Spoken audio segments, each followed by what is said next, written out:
Welcome back, Nick Lenz's Comic Corner, classic/non-classic. This is episode number 351, Doubleshot number 278. Okay, first up, and these are two Batman books. Gotham Academy Volume 3 Yearbook, containing issues 13, 18, and number 1. Yeah, after these issues, the series was relaunched as Gotham Academy Second Semester, which is currently 7 issues in right now.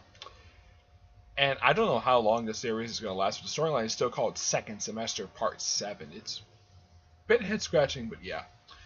The first issue in here is just a tie-in to Robin War.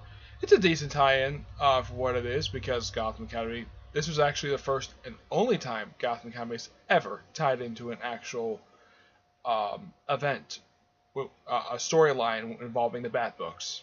Yeah, this is by far the only time that I can think of.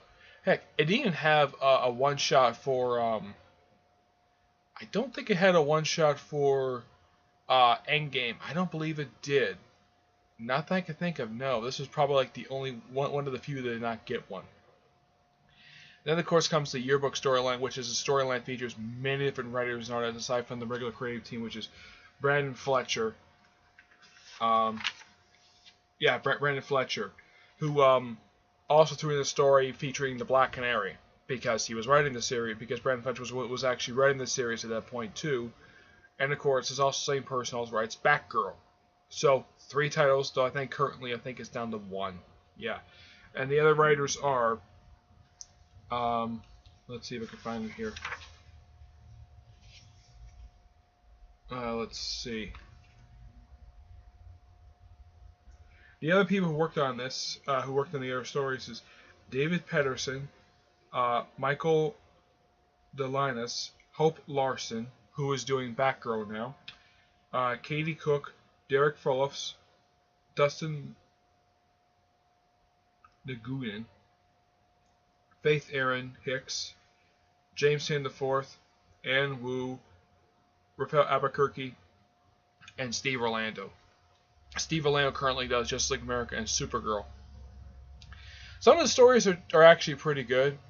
There's a couple that feature Robin, but the whole thing with him stealing Maps' scrapbook, that particular thing is never resolved. Heck, it's not even resolved in the annual. I don't think it's resolved by the time the series restarts up again, but it's nice to see that Damian is actually in the series more than like 2 issues. But yeah, he pops out again in the series because, well, he's a student there, so why not? But a lot of the time lately, he's been showing up in his Robin costume. Why? Don't know why. I like the fact also that this is definitely set in the regular DC universe, and it can do its own thing. It doesn't have to particularly reference every single little major event that happens in the DC universe. It doesn't have to. It's just a book set at a school. But this is still good. It's a bit of a step up from the previous volume, in my honest opinion. But I know some people didn't like the yearbook storyline that much. But I personally didn't have a problem with it. So I'm going to give this book a 9 out of 10. Oh, I almost forgot. I gotta show some of the most weirdest artwork. It's like, yeah, every few pages it's a different artist. But, yeah. Like, there's the one artist who does the story features the Black Canary. I think that's the artist from, if I'm not mistaken, I think that's the artist from the Black Canary series, not mistaken, because, well, here it is. Yeah. Yeah, it's the artist of the Black Canary title. They got canceled at 12 issues, but I thought I showed it off. Let me show it up again. Just have a good look at that. But yeah, 9 out of 10. As far as I know, I think the second semester trades will probably just be a relaunched volume, just like this one. Batman Beyond, Volume 3, Wired for Death, containing Batman Beyond Volume 5, issues 12 to 16, and a sneak preview of Batman Beyond Rebirth. This just concludes the whole entire thing with Rewire, a villain who showed up toward about halfway through the previous storyline, basically revealing who he is. It's Terry McGinnis. Why am I spoiling it now? Because the storyline ended a year ago, so I can spoil it. It's not like it's like it's recent, like come out like last month or two, or like last week. But with him back, basically it's saying, oh, Terry McGinnis is going to take in the costume again. Yep, he takes in the costume again for Tim Drake. And Tim Drake goes off into some blinding light. As far as I know, that particular thing still has not been followed up on. We don't know what happened to this version of Tim Drake at all. It's interesting though that they kept his original New 52 Red Robin costume in the Batcave. His first costume he wore as Red Robin. Publication wise, first one chronologically was actually a lot different. It was a variant of his 1 year later costume. That's what I've heard. And I've seen, yeah, it is true that his original costume is a variant of his one year later costume, which if you've seen it, it's simply a full red bodysuit with his cape. Yeah. This one, simply put, is the one with the one with the wings.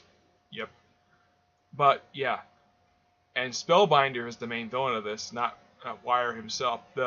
It's just to play on the actual villain's name. But this wraps up this particular volume really well. Dan Jurgens and the Bernard Chang do a great job. Now, despite the fact people didn't like this version of Batman Beyond that much, in my honest opinion, I think Dan Jurgens did respect the Batman Beyond universe, and even though he had no choice but put Tim Drake in the costume, well, technically that's not his fault. That's New 52 Features in, which I think he worked on that. I don't know. I have to look it up if he was one of the people who worked on all 52 issues, I think it was 48 issues of that series. But yeah, New 52 is referenced in here. Excuse me. So it does happen. And, excuse me. So, and here's some artwork. But it's always nice to see a writer who respects the character he is writing, or at least respecting the universe, like Dan Jurgens is doing. I mean, heck, he throws in Batman Beyond stuff into the regular DC continuity. As far as I know, this is the future of DC continuity. Well, even though it's set 35 years in the future. But there's no mention what happened with Justice League at all. Yeah, it's like right after they return, it's like there's no reference to them at all. It's like they're off rebuilding the world and there's no reference to them whatsoever. My guess is because it's called Batman Beyond, not Justice League Beyond. That's probably the reason why. In my honest opinion, give their own spin-off book. I'm a little surprised that Matt McGinnis basically did not get a chance to become Robin. I mean, it wouldn't hurt for him to become Robin. I mean, he knows his brother is Batman, and of course he's back being Batman currently right now. I think, as far as I know, they did wrap up the first arc for the current volume, Batman Beyond. But as far as I know, this is one of 2 titles Dan Jurgens is currently doing. The other, of course, is Action Comics. So this was a good wrap up for this particular volume of the series. It's not as long as it's a little bit longer than the previous 2 volumes of Batman Beyond, which were 6 and 8 issues long. I'm not kidding. So this is by far, of the 5 volumes, the second longest one. The longest one is volume 2, being 22 issues. Yeah, this is 6 issues less than that. That's the thing with Batman Beyond. It's in comic form, with the exception of the Unlimited stuff, which the chapters tend to go about 25 chapters and get relaunched.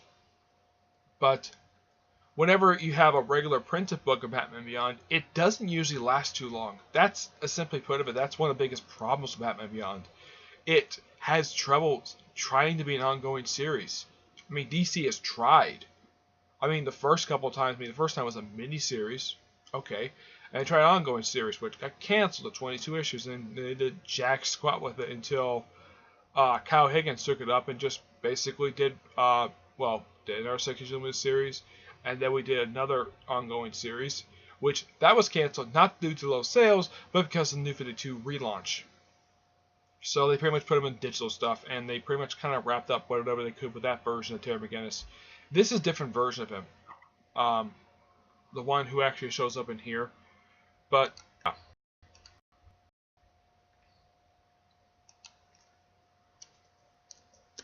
Just responding to somebody on Skype.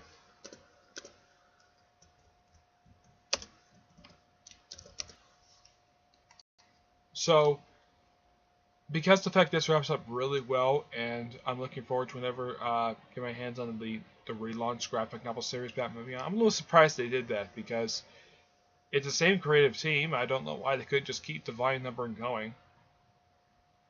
I guess because it's Rebirth, they decided to relaunch all the graphic novels numbering. Heck, they did the same thing for Batgirl. This is actually the third time in the past. I would say this is the let's see, about 3 or 4 times in the past 5 years. This is actually the 4th time I can think of the Batgirl graphic novels have been relaunched. Batman Beyond, this is actually the first time. Well, this is like a regular volume thing. I would say this has happened a few times, but not as many as Batgirl. So, 9 out of 10. Alright, that's it for this episode. Stay tuned for the next episode, which is episode 251, 252, and Doubleshot 279. Okay? But until then, I will see you there. Bye.